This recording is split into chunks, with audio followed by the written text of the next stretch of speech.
ஒரு யூத பாதிரியார் ஒருத்தர் நபி ஸல்லல்லாஹு அலைஹி வஸல்லம் அவர்களை நோக்கி விரைஞ்சு வராங்க. அந்த டைம்ல நபி ஸல்லல்லாஹு அலைஹி வஸல்லம் அவர்கள் தனது சஹாபாக்களோட ஒரு மண்டபத்தில் அமர்ந்திருக்கிறாங்க. வந்த பாதிரியார் அப்படியே ஸ்ட்ரைட்டா ரசூலுல்லாஹ் கிட்ட போயிட்டு அவரை சட்டி இறுக்க பிடிச்சு என்ன சொல்றாரு அப்படின்னு சொன்னா, அபூ தாலிபின் குடும்பமே இப்படித்தான் செய்யும் என்று எனக்கு தெரியும் அப்படின்னு ஒரு வசனம் சொல்றாரு. இது எதனால சொல்றாரு அப்படின்னு சொன்னா, குர்து அந்த யூத பாதிரியாரிடம் ரசூலுல்லாஹ் அவங்க வந்து கடன் பெற்றிருந்தாங்க, மக்களுக்காக உதவி செய்யறதுக்காக வேண்டி. இந்த நிலையில கடன் கொடுக்கிற தவணை இன்னும் வராத பட்சத்துல அதற்கு முன்னமே இவர் இப்படி நடந்து கொண்டாரு. அருகில காணப்பட்டது யார் அப்படின்னு சொன்னா உமர் பின் ஹத்தாப். நீங்க யோசிச்சு பாருங்க, நம்ம நேசிக்கக்கூடிய ஒரு தலைவர் இல்லாட்டி நாட்டினுடைய ஒரு ஜனாதிபதி இருக்கிறாரு, அவரை ஒருத்தர் கையை வச்சுட்டாங்க அப்படின்னு சொன்னா அவர் நேசிக்கக்கூடிய மனிதர் பக்கத்துல இருப்பாங்க அப்படின்னு சொன்னா அந்த கையை வச்சுடைய நபருடைய கதி என்னவாயிருக்கும்? இந்த இடத்துல உமர் பின் ஹத்தாப் என்ன சொல்றாங்க அப்படின்னு சொன்னா, சபை ஒழுங்கு என்ற ஒன்றை நான் மீறுவேன் என்ற பயம் ஒன்று என்னிடம் இல்லை என்றால் உன் தலை தரையில் விழுந்திருக்கும் அப்படின்னு சொல்லிட்டாரு.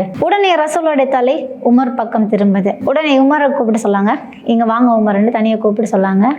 அவருடைய தவணைக்கு முதல் வந்து எனது சட்டையை பிடித்திருந்தாலும் அவர் தவறே செய்திருந்தாலும் நீங்கள் இவ்வாறு இந்த இடத்துல கூறியது மிகப்பெரிய தவறு. அவர் கொடுக்க வேண்டிய கடனுக்கு பகரமாக 2 மடங்கு அவருக்கு கொடுக்க வேண்டியதை கொடுத்து அனுப்புங்க அப்படின்னு சொல்றாரு. உமர் ரலியல்லாஹு அன்ஹு அவர்களும் குர்து அந்த பாதிரியாருக்கு அந்த 2 பங்கையும் கொடுக்குறாங்க. அப்ப அந்த பாதிரியாரு கேட்காரு, ஏன் எனக்கு 2 பங்கு கொடுக்குறீங்க அப்படின்னு. அதுக்கு உமர் பதில் சொல்லாரு, ரசூலுல்லாஹ் சொன்னாங்க, நான் உங்களிடம் நடந்து கொண்டது தவறானது, நான் அவர் பேசியிருக்க கூடாதுன்னு சொன்னாங்க, அது மட்டும் இல்ல அதற்கு பகரமாக அவங்களுக்கு 2 மடங்கு கொடுக்க சொன்னாங்க அப்படின்னு சொல்றாரு. அவர் உமர் அலியை பார்த்து கேட்காரு, நான் யாரு தெரியுமா அப்படின்னு. உமர் அலி கேட்காரு, நீங்க யாரு அப்படின்னு. அதுக்கு அவர் பதில் சொல்லார், நான் தான் யூத மத பாதிரியார் சைத் இப்னு ஜுஹ்னா அப்படின்னு.